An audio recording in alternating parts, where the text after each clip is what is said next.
G'day guys, how you going? I've just got a quick video here of a Jedi Master Luke. We're up against, well, obviously Jedi Master Luke, but we're using Sith Empire with WAT 10 ball. I just want to quickly explain a few things before we jump into it.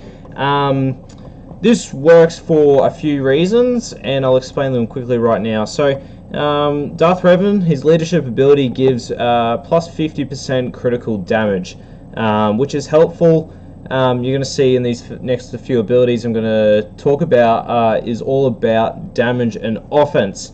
We also get the death mark when an enemy falls below 50% health, which helps us to get through Jedi Master Luke quickly.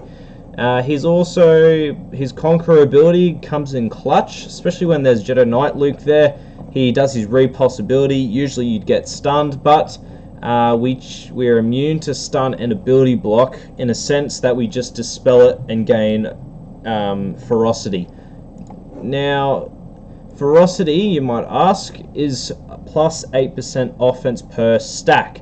More offense means we're able to chip through these Jedi, getting Jedi Master Luke out as quickly as possible at a cost of defense, but honestly guys, you do not feel it most of the time anyway. Villain here, it's nice. You don't need the Zeta for it, but obviously you want the Zetas on Revan anyway. When fear expires on an enemy, they also dispel all buffs on themselves, which is great because Jedi teams tend to be buff heavy. Having those constant buff dispels really helps. Having said that, Revan also dispels Foresight whenever it's his turn. I can't quite remember what. Here, this one. At the start of each Empire's allies' turn, dispel Foresight. So there's a few ways we can dispel buffs out there, but those are the three key points I want to mention to you guys. And we're going to quickly talk about HK here because he's going to be our heavy hitter. His self-reconstruction ability, he deals, I should say, 25% more damage to targets that have death mark or fear. So in the case of Jedi Master Luke, he's going to have death mark but no fear. He's still going to do that 25% more damage, which is great. Loyalty to the Maker is great as well because you get to plus 50% offense, more damage, and also our Assassination Protocol here, our big hit ability, does 100% more damage against Jedi. So we're going to be hitting Jedi Master Luke like crazy damage we're going to be doing. I've experienced myself when I can just one-shot Jedi Master Luke because we just have so much offense packed up. Our ferocity is through the roof and we just smash them in one hit. So this comes in quite clutch.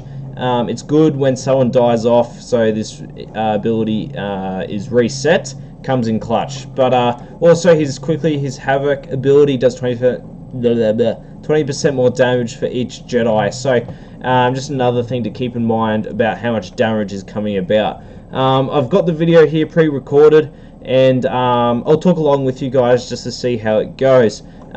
You will have to use WAT 10 ball as the relics progress. It's just how it is.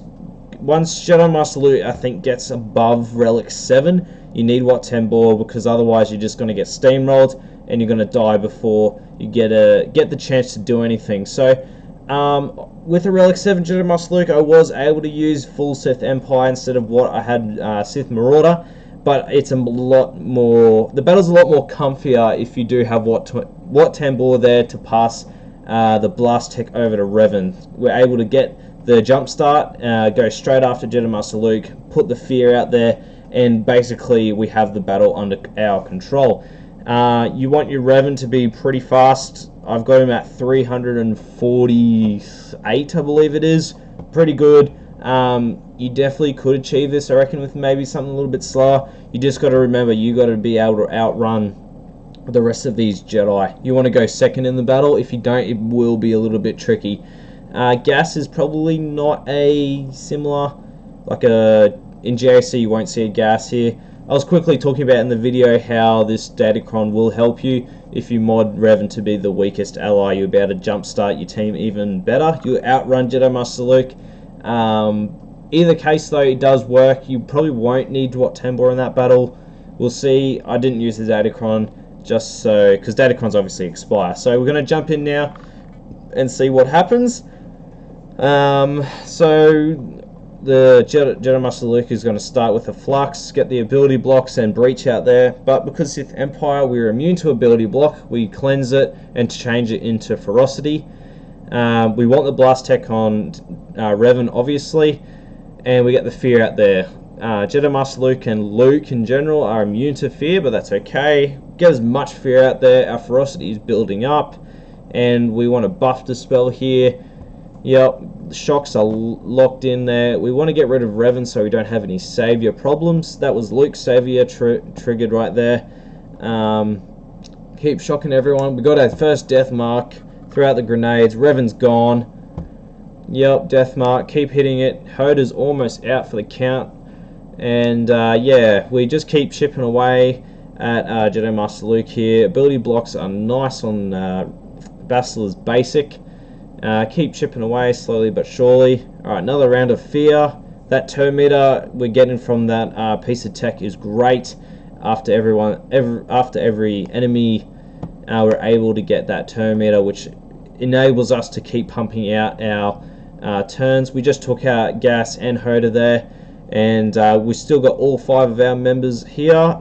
Because we're stuck behind the death mark, which is a little bit of a pain, I just chose to do Dark Infusion, I think that's the ability there, to get that Dark Infusion obviously up there. We unfortunately lost Malik there, but see that hit there from HK, I've seen him do triple that damage before, able just a one shot there. So it's a pretty clean battle from here on in, guys. You literally just keep going along, and with Revan and Bastila, HK helps a little bit with the damage, but from here on in Luke has got no chance whatsoever.